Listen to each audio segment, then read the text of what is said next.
దేవుని బిడ్డలారా, యాక్చువల్గా చాలా చోట్ల జరుగుతున్న సన్నివేశం ఏంటంటే, చర్చికి వెళ్తాం మొదలు పెడితే ఎవరైనా మనం చూసి ఏమంటారంటే, చర్చికి వెళ్తున్నావా?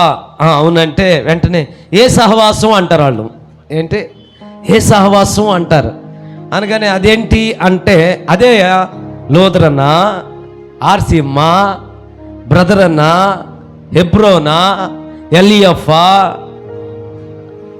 పెంతెకోస్తా ఏది అంటారు. హల్లెలూయా. అప్పుడు మనమందరం చెప్పేదేంటి?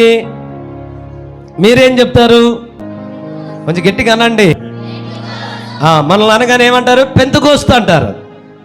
సో యాక్చువల్గా ఇది పెంతెకోస్తు అని ఎందుకు పిలవడం మొదలు పెట్టారంటే, మీ అందరికీ తెలిసిన విషయమే. ఇది పెంతెకోస్తు దినాన పరిశుద్ధాత్మ దేవుడు మేడగదిలో ఉన్నటువంటి 120 మందికి పైగా ఉన్నటువంటి దేవుని బిడలు కనిపెట్టి ప్రార్థన చేస్తున్నప్పుడు దేవుని యొక్క ఆత్మ బహుబలముగా వారి మీదకి దిగి వచ్చింది. అగ్ని జ్వాలల వలె నాలుకలు విభాగింపబడి పరిశుద్ధాత్మ శక్తి వాళ్ళ మీదకి దిగి వచ్చింది. ఆమేన్ చెప్పండి. కానీ ఎందుకు పెంతెకోస్తు అనేది వచ్చింది అంటే, దేవుని బిడ్డలారా, కొంతమంది మీకు తెలిసి ఉంటుంది, అంబేద్కర్ గారు పుట్టినరోజు పుట్టారనుకోండి, వాళ్ళకి ఏం పేరు పెడతారు? గాంధీ పుట్టినరోజు పుట్టినప్పుడు ఏం పేరు పెడతారు? గాంధీ అని పెడతారు. దేవునికి స్తోత్రం, హల్లెలూయా. కానీ ఆ పేరు, ఇప్పుడు ఉదాహరణకి గాంధీని తీసుకుందాం. గాంధీ ఎందుకు పెట్టారని అడిగితే, ఆ రోజు గాంధీ గారు పుట్టింది ఎప్పుడు? అక్టోబరు 2న. అదే రోజు గాంధీ పుట్టాడంట. పుట్టిన వెంటనే వాళ్ళు కూడా ఏం పేరు పెట్టారు? గాంధీ పుట్టినరోజు కాబట్టి ఈయనకి కూడా ఏం పెడదాం? గాంధీ అని పెట్టారు. అలాగే ఈరోజు మనందరిని ఎందుకు పెంతెకోస్తు అంటున్నారంటే, పెంతెకోస్తు అనేది పరిశుద్ధాత్మ దేవుని పేరు కానే కాదు. పెంతెకోస్తు అనే దినమున, ఆ రోజున పరిశుద్ధాత్మ దేవుడు అపోస్తుల మీదకి 120 మందికి మీదకి దిగి వచ్చిన రోజు. హల్లెలూయా. మీరు చూస్తే అపోస్తుల కార్యం 1వ అధ్యాయం 3వ వచనం 4వ వచనం మీరు చదివితే, యేసు ప్రభు వారు, తీయండి ఒకసారి అపోస్తుల కార్యం 1వ అధ్యాయం 3వ వచనం చదువుదాం. ఆయన శ్రమ పడిన తరువాత 40 దినముల వరకు వారికి అగపడుచు దేవుని రాజ్య విషయములను గూర్చి బోధించుచు అనేక ప్రమాణములు చూపి వారికి తను తాను సజీవునిగా కనపరుచుకొనెను. ఎన్ని దినాలు కనపరుచుకున్నాడు? ఎన్ని దినాలు? 40 డేస్.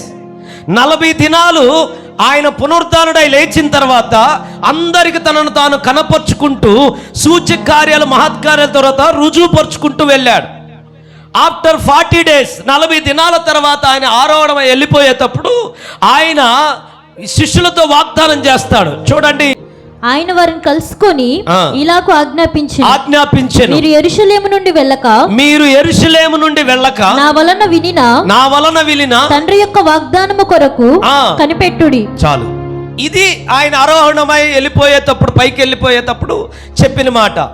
ఆయన వెళ్ళింది ఎన్ని రోజులకి వెళ్ళాడు? 40 రోజులు. యేసు ప్రభువు చనిపోయి తిరిగి లేచిన రోజు ఏ టైంలో చనిపోయాడు ఆయన? పస్కా పండుగ. అందరనండి. ఆ తర్వాత ఆ 50 రోజులకి వచ్చే పండగ పేరేంది? పెంతెకోస్తు పండగ. గట్టిగా చప్పట్లు కొట్టి దేవునికి స్తోత్రం. ఏ టైంలో అయితే యేసు ప్రభు వారు చనిపోయి తిరిగి లేచాడో ఆ దినము మొదలుకొని 40 రోజుల తర్వాత ఆయన ఆరోహణమై వెళ్ళిపోతాడు. హల్లెలూయా. మీరు యెరూషలేములో నుండి వెళ్ళక మీరు కనిపెట్టి ప్రార్థన చేయమంటాడు. గట్టిగా ఆమేన్ చెప్పండి. హల్లెలూయా. సో దేవుని బిడ్డలారా, 40 దినాల తర్వాత ఆయన వెళ్ళిపోతాడు, చెప్పేస్తాడు, మీరు కనిపెట్టి ఏం చేయండి? ప్రార్థన చేయమంటాడు. వాళ్ళు మేడగదిలో సుమారుగా 120 మంది. ఆ వచనాన్ని కూడా ఒకసారి చదువుదాం. అపోస్తుల కార్యం 1వ అధ్యాయం 14వ వచనం చదువుదాం. వీరందరూ వీరితో కూడా కొందరు స్త్రీలను యేసు తల్లి అయిన మరియయు ఆయన సహోదరులను ఏక మనస్సుతో ఎడతెగక ప్రార్థన చేయుచు ఉండిరి. హల్లెలూయా. యేసు ప్రభు చెప్పినట్టుగా మేడగదిలో 13వ వచనంలో ఉంటది మేడగది. ఆ 13వ వచనంలో మేడగదిలో ఉండి వాళ్ళు ఏం చేస్తున్నారంట? కనిపెట్టి ప్రార్థన చేస్తున్నారు. ఎన్ని రోజులు కనిపెట్టారు తెలుసా? 10 డేస్. హల్లెలూయా. ఎన్ని రోజులు చెప్పాలి? అందరూ చెప్పాలి. 10 రోజులు. ఆల్రెడీ 40 రోజులు యేసు ప్రభు వారు బ్రతికి జీవిస్తున్నప్పుడు వాళ్ళతో కొన్ని విషయాలు చెప్పాడు. ఆ 40 ఈ 10 మొత్తం ఎంత? 50. ఇప్పుడు చదవండి 2వ అధ్యాయం 1వ వచనం. పెంతెకోస్తు పండుగ దినం వచ్చినప్పుడు, పెంతెకోస్తు పండగ దినము వచ్చినప్పుడు అందరూ ఒక చోట కూడి ఉండిరి.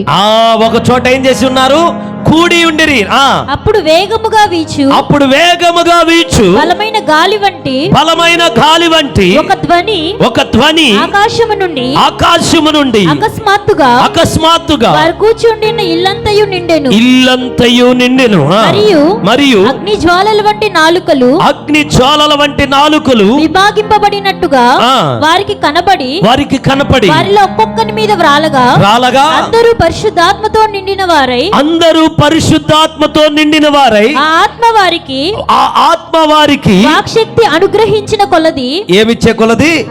వాక్శక్తి అనుగ్రహించే కొలది అన్య భాషలతో మాట్లాడసాగిరి. ఏం మాట్లాడసాగిరి? చెప్పాలి గట్టిగా.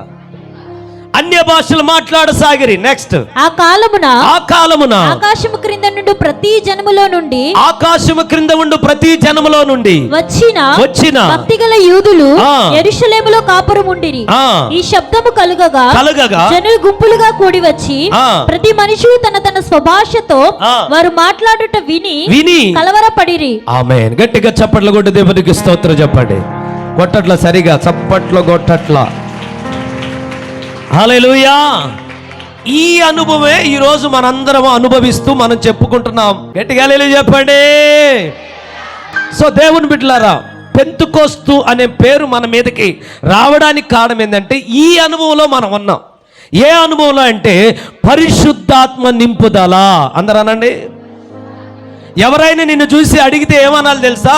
పెంతెకోస్తు అనకూడదు. ఏ అనుభవం అయ్యా మీ అనుభవం అంటే ఏమనాలి తెలుసా? పరిశుద్ధాత్మ నింపుదల అనుభవం అనాలి గట్టిగా. ఏ అనుభవం? ఆమేన్.